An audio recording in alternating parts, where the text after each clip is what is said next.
మీద ఆధారపడ్డ 8 కాన్స్టిట్యున్సీలకు కూడా మానకొండూరు కావచ్చు, హుస్నాబాద్ కావచ్చు, చొప్పదండి కావచ్చు, హుజూరాబాద్ కావచ్చు, మరి అన్ని నియోజకవర్గాలకు కూడా రేపు తాగునీటి సమస్య కూడా తొందరలోనే రాబోతా ఉన్నది. ముఖ్యమంత్రి రేవంత్ రెడ్డికి మేము చెప్పేది ఒకటే, అయ్యా రేవంత్ రెడ్డి గారు, మీరు రాజకీయంగా కక్ష నిన్న మొన్న అన్నావు కదా జైల్లో పెడతా, మేము ఒకరం మాట్లాడతలేదు, బీఆర్ఎస్ పార్టీ మాత్రమే మాట్లాడతలేదు. ఇవాళ రిటైర్డ్ ఇంజనీర్లు పెద్దలు దశాబ్దాల పాటు మరి ఈ రాష్ట్రానికి సేవలు అందించి ఇరిగేషన్ రంగంలో విశేషమైన అనుభవం పరిజ్ఞానం కలిగిన వాళ్ళు చెప్తా ఉన్నారు, మీరు బ్రహ్మాండంగా నడిపించవచ్చు అని చెప్తున్నారు. మీరు అడగొచ్చు ఎట్లా నడిపించవచ్చు అని. సింపుల్ గా మేడిగడ్డ బ్యారేజ్ గేట్లతో సంబంధం లేకుండా, మేడిగడ్డ బ్యారేజ్ తోని సంబంధమే లేకుండా పైన 18 కిలోమీటర్ల పైన ఉన్న కన్నెపల్లి పంప్ హౌస్ ఏదైతుందో అక్కడ గోదావరి ఇవాళ 1,00,000 క్యూసెక్కులు పోతున్నది. 2 పంపులు ఆన్ చేస్తే చాలు. అక్కడ కన్నెపల్లి దగ్గర పంప్ హౌస్ ఆన్ చేయాలంటే ఒకటే చిన్న కండిషన్ ఉన్నది. కండిషన్ ఏంది? 93.5 మీటర్ల మీదికెళ్లి గోదావరి పారితే మీరు పంపులు ఆన్ చేయొచ్చు. ఇవాళ అక్కడ 97 మీటర్ల మీదికెళ్లి పార్కం ఉన్నది. మరి 3.5 మీటర్ల పైనకెళ్లి గోదావరి ప్రవహిస్తుంటే అక్కడ బ్రహ్మాండంగా కన్నెపల్లి దగ్గర మేము పోయి చూసినాం, 1,00,000 క్యూసెక్కులు నీళ్లు పోతున్నాయి. అంటే రోజుకు 9 టీఎంసీల నీళ్లు మంచిగా బ్రహ్మాండంగా లోవర్ మానేరు డ్యామ్ నింపే నీళ్లున్నాయి అక్కడ. ఆ నీళ్లను నింపకుండా, నీళ్లను ఎత్తిపోయకుండా, పంపులు చాలు చేయకుండా తప్పించుకునే ప్రయత్నం చేస్తున్నది ప్రభుత్వం. మేము చెప్పిందల్లా మొన్న కన్నెపల్లి పోయి గాని తర్వాత నిన్న మొన్న గాని ఒకటే ఒక మాట, అయ్యా మేడిగడ్డ బ్యారేజ్ తో సంబంధం లేదు, మేడిగడ్డ బ్యారేజ్ ని మీరు గేట్లు దించమని మేము అడుగుతలేము, మేడిగడ్డను ముట్టుకో ఇంకేదో చేయమని కూడా మేము చెప్తలేము. మేడిగడ్డకు 18.5 కిలోమీటర్ల పైన ఉన్న కన్నెపల్లి దగ్గర మీరు పంపులు ఆన్ చేస్తే ఆడికెళ్లి అన్నారం పోతాయి, అన్నారంకెళ్లి సుందిల పోతాయి. ఆ అన్నారం సుందిల బ్యారేజ్ మీ గవర్నమెంటే, మా గవర్నమెంట్ కాదు. 2024 జూన్లో మీ కాంగ్రెస్ ప్రభుత్వం వచ్చిన తర్వాత గ్రౌటింగ్ పని మీ అధికారులే పూర్తి చేసింది. గ్రౌటింగ్ పూర్తయింది, బ్రహ్మాండంగా నీళ్లు నిల్వ ఉంచవచ్చు, లేదా నీళ్లను వెంటనే ఎల్లంపల్లికి సమాంతరంగా 3 పంప్ హౌజులు కింద చాలు చేస్తే కన్నెపల్లి దగ్గర 3 టీఎంసీల లిఫ్టింగ్ కెపాసిటీ ఉంది. కన్నెపల్లి, అన్నారం, సుందిల్ల 3 చోట్ల పంపులు ఒకటేసారి ఆన్ చేస్తే ఎల్లంపల్లికి సీదా నీళ్లు తేవచ్చు. ఎల్లంపల్లికి వెళ్ళి మిడ్ మానేరు, ఇక మిడ్ మానేరుకి వెళ్ళి ఇది జంక్షన్ మిడ్ మానేరు అనేది, ఆడికెళ్లి కిందికి కావాలంటే లోవర్ మానేరు తీసుకురావచ్చు, పైకి కావాలంటే మల్లన్న సాగర్ కు, రంగనాయక సాగర్ కు పైకి తీసుకుపోవచ్చు. మొత్తం ఏరియా ఇవాళ కరువు పరిస్థితులున్నా ఈ మొత్తం ప్రాంతంలో రైతులకు సాయం చేయొచ్చు. ఇది వాస్తవం. రెండవది, నిన్న మొన్న హరీష్ రావు గారు వివరంగా చెప్పారు. ఏమన్నారు? ఇవాళ శ్రీపాద ఎల్లంపల్లి మీద, ఎల్లంపల్లి ప్రాజెక్టులో కూడా నీళ్లు లేవు, ఆడ కూడా 4-5 టీఎంసీలే ఉన్నాయి. మీరు అక్కడికన్నా నీళ్లు లిఫ్ట్ చేయకపోతే ఇంకొక పెద్ద ప్రమాదం ఉంది. సాగునీరు పోనీ మీకు సాగునీరు అంటే పట్టి లేదు, రైతులంటే ప్రేమ లేదు. మళ్ళీ రైతులు పంటలు పండిస్తే యూరియా ఇయ్యాలి, నీళ్లు ఇస్తే యూరియా ఇయ్యాలి, మళ్ళీ పంట పండితే పంట కొనాలి, పంట కొంటే మద్దతు ధర ఇయ్యాలి, మద్దతు ధర ఇస్తే మళ్ళీ తర్వాత బోనస్ ఇయ్యాలి. ఈ బాధ అంతా ఎందుకు ఎగ్గొడదామని నువ్వు అనుకుంటున్నావేమో, రైతులు ఆల్రెడీ అర్థమైంది. పోనీ ఎల్లంపల్లికి కనీసం నీళ్లు కనుక నువ్వు తేకపోతే రేపు జరిగేది ఏంటంటే హైదరాబాద్ మహానగరం కూడా ఎండిపోతుంది. హైదరాబాద్ నగరం యొక్క తాగునీటి అవసరాలు కూడా ఎల్లంపల్లి ప్రాజెక్టు మీద ఆధారపడి ఉన్నాయి.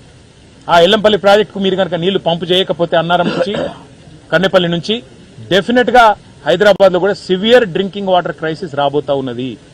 ట్యాంకర్లు ఇప్పటికే 15,000 ట్యాంకర్లు బుక్ అవుతున్నాయి హైదరాబాద్ లో. మరి ఇంకా పెరిగే ప్రమాదం ఉంది, ఇంకా తాగునీటికి అల్లాడిపోయే ప్రమాదం ఉంది. దీంతో పాటు కరెంటు సమస్య కూడా వచ్చే ప్రమాదం ఉంది. ఎందుకంటే 2 విద్యుత్ ఉత్పత్తి కేంద్రాలు, ఎన్టీపీసీది కానీ అట్లాగే పక్కనే ఉన్న జైపూర్ కానీ, రెండిటికి కూడా మళ్ళీ ఎల్లంపల్లె బేస్ నీళ్లు కావాలి. మరి కరెంటు కష్టాలు వచ్చే ప్రమాదం ఉంది, తాగునీటి సమస్య వచ్చే ప్రమాదం ఉంది. రైతులైతే మరి ఇది ఈరోజు జూలై 13, సాధారణంగా జూన్ 2వ వారంలో వర్షాలు పడతాయి, మాన్సూన్ వస్తుంది. మరి ఆ మాన్సూన్ వచ్చినాక పంటలు వేసుకుంటారు, నాట్లు వేసుకుంటారు, విత్తనాలు మరి ఇప్పటికే తెచ్చుకున్నారు, మొత్తం ఇంతజాం చేసుకుని కూర్చో ఉన్నారు. వాళ్ళందరూ ఇవాళ ప్రభుత్వం దిక్కు చూస్తా ఉన్నారు, ఎందుకు పంపులు ఆన్ చేస్తలేవు, ఏ కారణం చేత ఇబ్బంది అని చెప్పి అడుగుతా ఉన్నారు. మీరేమంటున్నారు రేవంత్ రెడ్డి గారు? ఒకటే మాట మీరు చెప్పేది, అధికారులు చెప్తే అధికారులను చెర్లపల్లి జైలు వేస్తా, వీళ్ళకి తెలివితేటలు ఎక్కువైనాయి, జైలు వేస్తా. అట్లాగే వేరే పార్టీ నాయకులు మాట్లాడితే వీళ్ళు బీఆర్ఎస్ తో కుమ్మక్కైనరు, వాళ్ళ మీద బండలేస్తావు. ఇక మూడోది, మమ్మల్ని పట్టుకొని, మా పార్టీ నాయకత్వాన్ని పట్టుకొని రక్తం, మా రక్తం అట తీసుకొని పంటల మీద జల్లితే పంటలు పండుతాయట. అందుకే ఇవాళ మా నాయకులు, మా పార్టీ నాయకత్వం ఎక్కడి వారు అక్కడ స్వచ్ఛందంగా మా ప్రశాంత్ రెడ్డి గారు ముప్కల్ పోయిండు, బాల్కొండ ఎమ్మెల్యే గారు మాజీ మంత్రి గారు ముప్కల్ పోయి రక్తదానం చేసి ఆ రక్తం పట్టుకొని రక్తం పొట్లం పట్టుకొని ప్రశాంత్ రెడ్డి గారు చెప్తున్నాడు, మా రక్తం తీసుకో, మా రైతులకు నీళ్ళు. మా విద్యార్థి విభాగం నాయకత్వం మొత్తం ఇవాళ తెలంగాణ భవన్లో పార్టీ కేంద్ర కార్యాలయంలో మరి రేవంత్ రెడ్డి గారు మా రక్తం కళ్ళ చూడాలంటున్నారు, రక్తం కావాలంటున్నారు కదా అని చెప్పి వాళ్ళు రక్తదానం చేసి రేవంత్ రెడ్డికి ఇద్దామని చెప్పి ఆయన ఇంటికి బయలుదేరింది. వాళ్ళని అరెస్ట్ చేసి ఇవాళ అక్కడ పోలీస్ స్టేషన్లో పెట్టింది. నీకు రక్తమే కావాలంటే రేవంత్ రెడ్డి గారు రేపు కరీంనగర్లో కూడా ఇక్కడ బ్లడ్ డొనేషన్ ఏర్పాటు చేస్తాం, మేమందరం రక్తం ఇస్తాం నీకు కావాలంటే. మా రక్తమే అంతా నీకు కావాలనుకుంటే, మా రక్తం చూస్తేనే నీ కళ్ళు శాంతిస్తాయి అనుకుంటే అందరం రక్తదానం చేస్తాం, నీకు పంపిస్తాం. కానీ రైతులకు నీళ్ళు ఇదేం దరిద్రం నాకు అర్థం కాదు. నువ్వు రాష్ట్ర ముఖ్యమంత్రిలాగా ఆలోచించకుండా చిల్లర మాటలు, తెల్లారు లేస్తే బూతులు, ఇవి తప్ప ఇంకోటి నీకు వస్తలేదు.